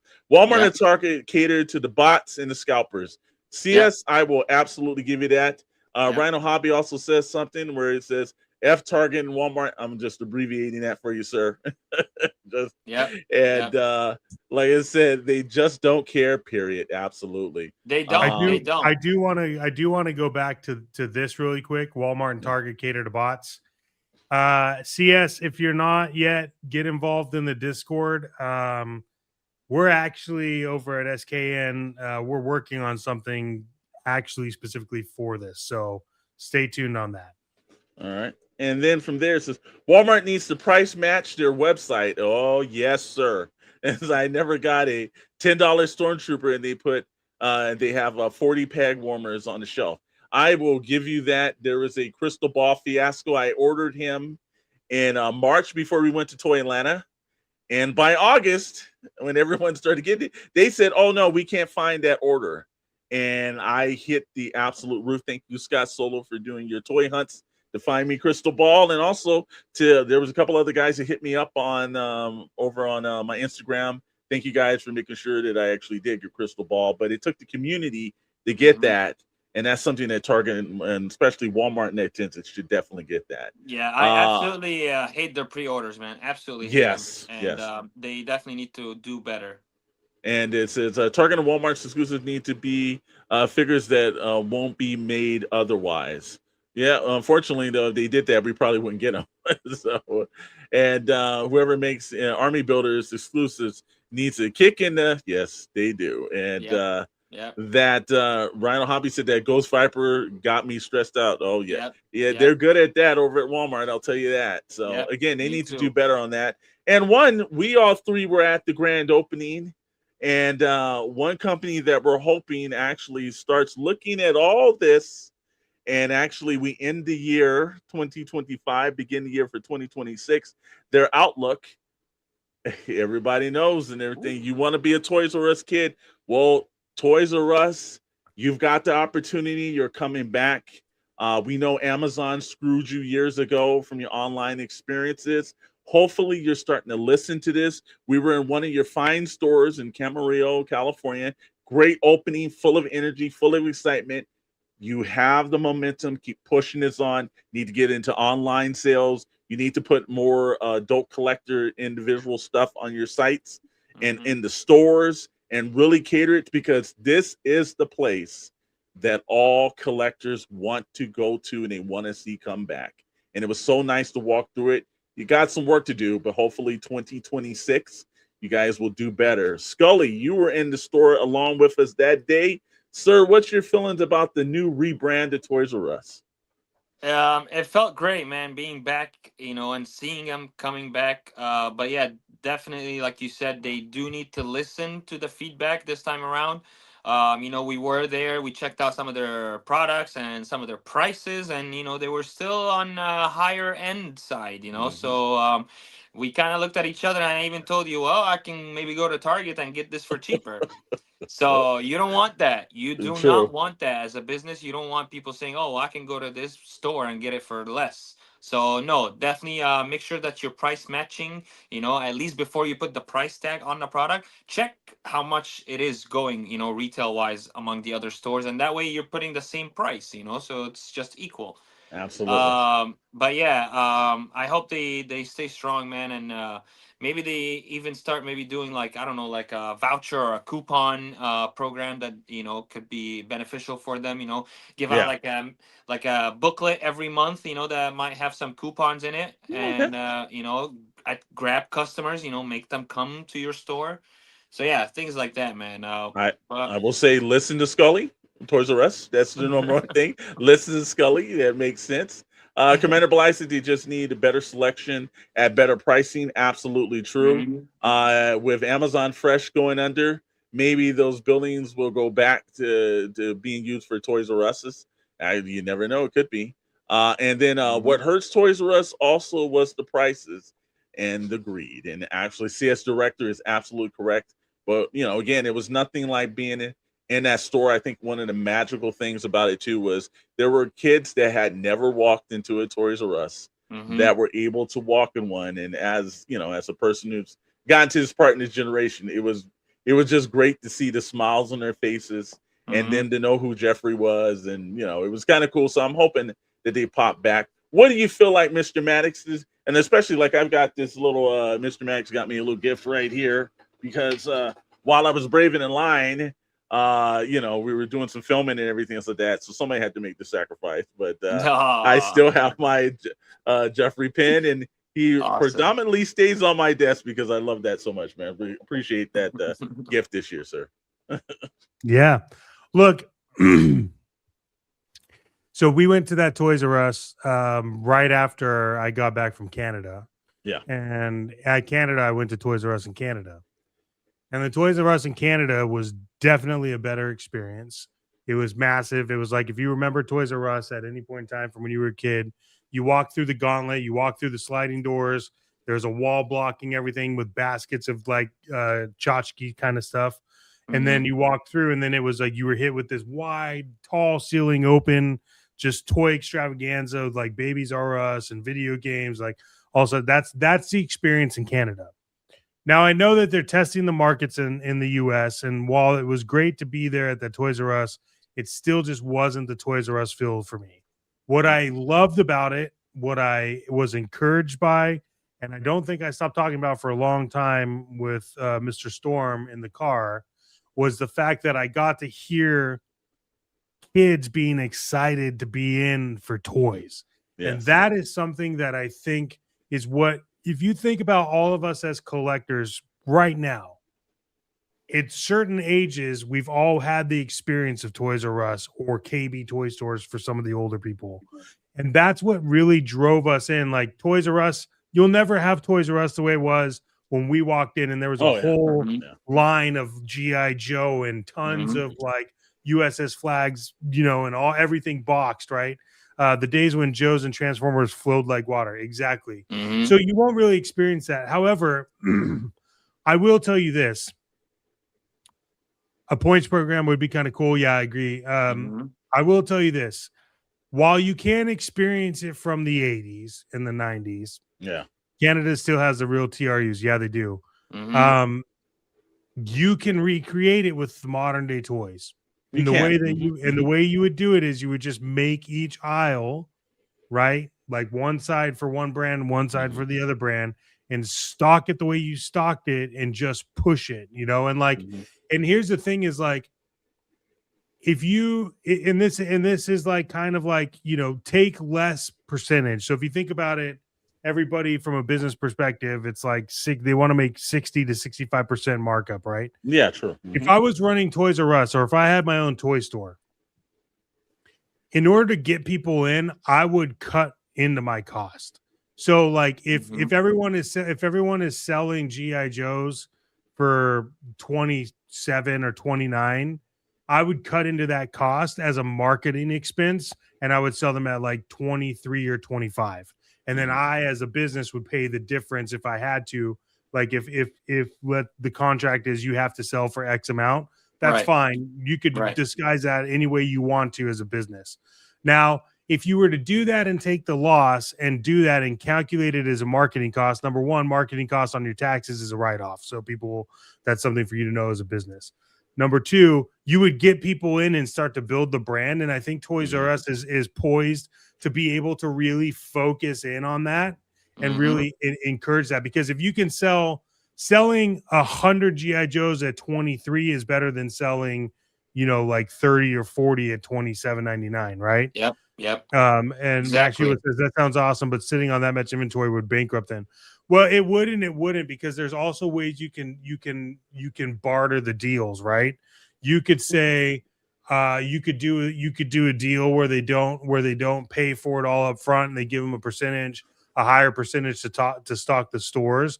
But that's where your name, Toys R Us, is a name.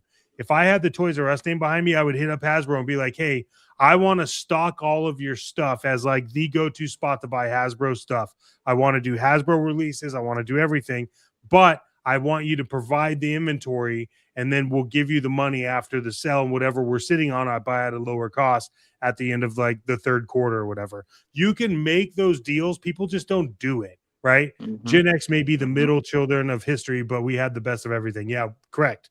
Absolutely. So, look, I think that's a long way of me saying, like, anyone that follows the channel or knows me and Alex knows this, where I thrive in the toy world, I sit and I spend all my time on the business logistics, the stocks, everything. Like, that's what I do. Like, I love that. It like fires me up. I'm able to see like where everyone is like focusing in on and doing things that they don't want to do. But I think that you have to really, that's the only way you can show people you care about the collectors. Rhino Hobby, Chet Maddox for TRUCO. Hey, I would take it. I would take it. But look, I think at the end of the day, think outside the box, right? Toys R Us would be smart for Toys R Us to make the pivot to go to these companies, Super 7, Hasbro, McFarlane, Mattel, everybody, and say, we want you to sponsor a row in Toys R Us. We'll pay for the banner. We'll pay for the advertising. You supply the product. We pay you every quarter at the end of the quarter for the product sold at a smaller take on our end. We just want you to get your stuff into our brand. You want end caps, you treat end caps the way they do at grocery stores. If you go to grocery stores, Coca-Cola is they give the grocery store the product for free if they put it on the end cap. So while you're paying $10 for a 12-pack, they got that for free. So think about that's why they can do buy 3 for like $4.99 a piece, is because they got it for free from Coke because they put it on an end cap. You could do the same thing with toys, and it's crazy to me that no one does this. And that translates to something about 2026, and maybe I'll just start my own toy store. There you go, brother. Let's do it. That's what I think of Toys R Us, by the way. Sorry, Mr. Storm. No, but it's I have been contemplating that for the longest time, and I just think that Toys R Us, man, the only thing better than that would be if I could get the rights to KB Toy Store. It's over. Well, hey, everything's up for grabs in this economy. Yeah. Couple of key things want to let everybody know. Hey, man, thanks for spending your New Year's Eve with the boys on Toy Box Chronicles. It's always good to have you guys in. And again, we love to have, as a reminder, thank you everybody that is one of our channel members, because you guys do make this what's possible. CM Toys, they love that too. Shadow Syndicate, the Shadow Elite, and the Prospects. We thank each and every one of you guys for doing what you guys can. You can put your dollars anywhere, but you decide to put it in us. And we always take that as every part of it, a responsibility to give you guys back the utmost of what we can. But also, while you're there, we've been spending some time building it. And I got to tell you something. Those guys have really been working their butts off on the other two sides of this screen right here. Mr. Scully and Mr. Maddox over on the Syndicate Discord. Also, not to mention that our boys Darth Moocher and Scott Solo is over there too. You want to see one Discord to unite them all? If you have a vice in fandom and you feel like there's not a place to express it, the Syndicate is where you can, where bots and Joes and Star Wars and Battlestar Galactica and Star Trek and whatever your vice is, it's all there, and they love to have you in there. And to say Max Rebos is saying 60 minutes until the future. Sign me up for flying cars. Yeah, and also too, just a heads up about the Discord. Like it's a living, breathing thing. There's a suggestion place for tickets where if you don't see the fandom you want, put it in. Our mods, myself, Meek, somebody, one of the admins will get to it that day within like probably 30 minutes, to be honest. And you'll have that up and running, and you could even run it yourself. So it is a living, breathing thing. And it's where the idea is to keep the toxicity out of the toy industry, build it up. I think combined right now behind us, we're running about 20,000 people behind between subs and admins and things like that. So we're working to build this up to be the go-to for the industry. So, well, the thing about it is people have always said that, look, you just want fandom. You just want to go to a place to just enjoy yourselves, have good intellectual conversations. And one, people not take it personal. Two, it's just toys, you know. And this is a place where, you know, you can get your Star Wars fandom on, and there's no judgment. You know, there's somebody can just say, hey, you know, 5K is better than InArt. And then guess what? The guy's not kicked out of Discord. There's a part where it's just for you to enjoy yourself. And that's why we've done this. And you'll start seeing it in 2026 in front of the shows, Sarlacc, Blitz, ourselves, a couple of things. You'll see it. This is a Syndicate program. You'll see that logo. When you see that logo, you know you're getting quality. And that's what we're bringing into you. Stu John says, and this is absolutely right, there can only be one. And sometimes it works like that. You can only be one to it and everything.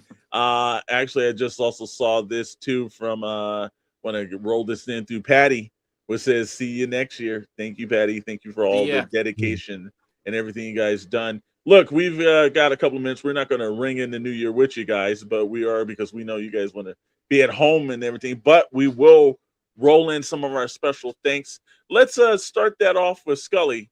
2025 has come to an end, my friend. We are seeing 2026 pop in front of us. In fact, we're seeing right there from our shots from Marina, some of our yachts and everything. You can see the fireworks jumping off through there too.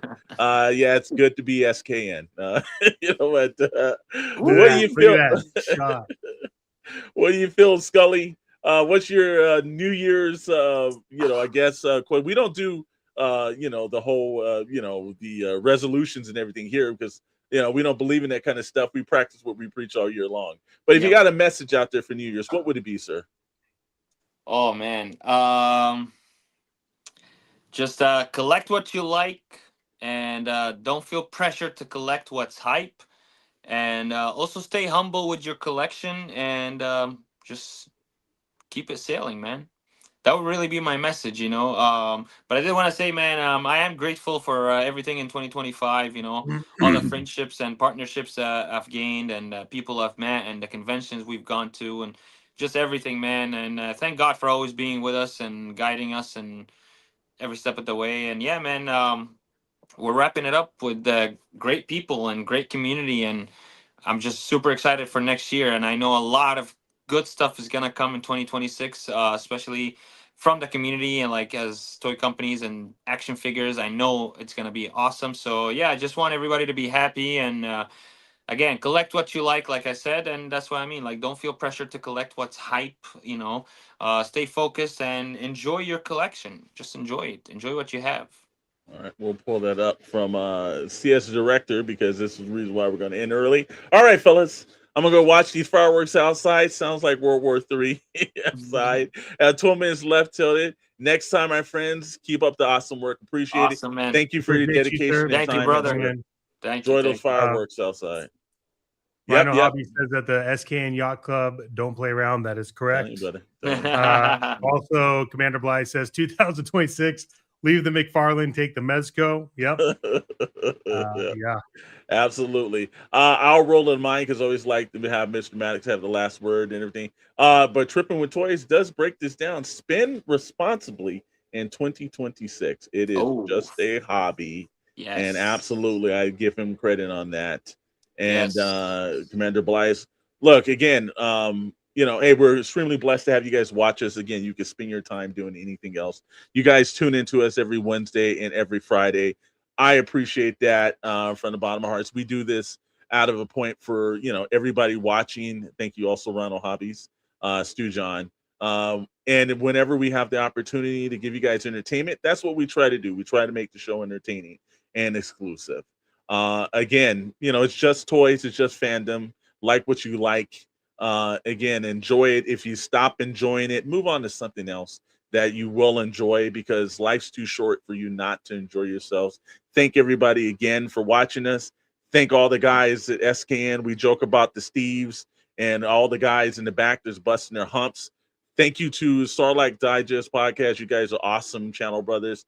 Blitz Transmissions, same exact thing goes, man. Tommy, you put in the work and make us all look like a shame because there's only one of you and there's God knows a bunch of us. To Dr. Brentley, to Rad, to Fig Fury, to Scully, to Chet Maddox, to Steve, to Meeks, to all of our moderators. Thank you guys for everything that you guys do. It's really appreciative. It's all thought after, and I appreciate it. Mr. Maddox, roll us out so the guys can watch some fireworks for about a second. To keep it quick, because I know we're on time and we gotta be responsible with that. I want to I agree with everything and want to ditto what Mr. Storm said about everybody involved, where we've come, where we're going. I am excited for the new year. When this is over, we're going straight back to planning new seasons, new everything of Toy Box Chronicles, Pixel Plastic Inc. There's a lot of shows coming out. There's a lot of announcements happening from SKN alone. So stay tuned. And a lot of those announcements you will hear first in the syndicate. So make sure you join that Discord. Want to thank everybody truly from the bottom of our hearts for you guys hanging out with us, helping us build the community, helping us figure out what works, what doesn't work. We're always about hearing the feedback and understanding what's going on. Our goal is to change the community one show at a time. So we couldn't do that without you. We appreciate it. Again, we do things like the figure flight packs, giveaways. That's what we use all the proceeds from the memberships for. It helps pay for that. We don't use it for anything personal. So it's all there. But with that being said, it is 8:52 on the West Coast. It is 11:52 on the East Coast. You guys are going to get into the future first, and that's exciting for us because we need to know. With that being said, it's the last day of 2025. You've been chasing the plastic dragon the entire year. So I encourage you to continue chasing that plastic dragon. And from Alexander, Thunderous Storm, Sexy Skelly, Fabulous Fig Fury, Radical Rad, the doctor among doctors with the greatest PhD ever, over at SKN, we appreciate you all. We thank you. And from Meeks, I know he's involved, everybody that's been involved, we want to thank you and remind you that you should still keep chasing that plastic dragon.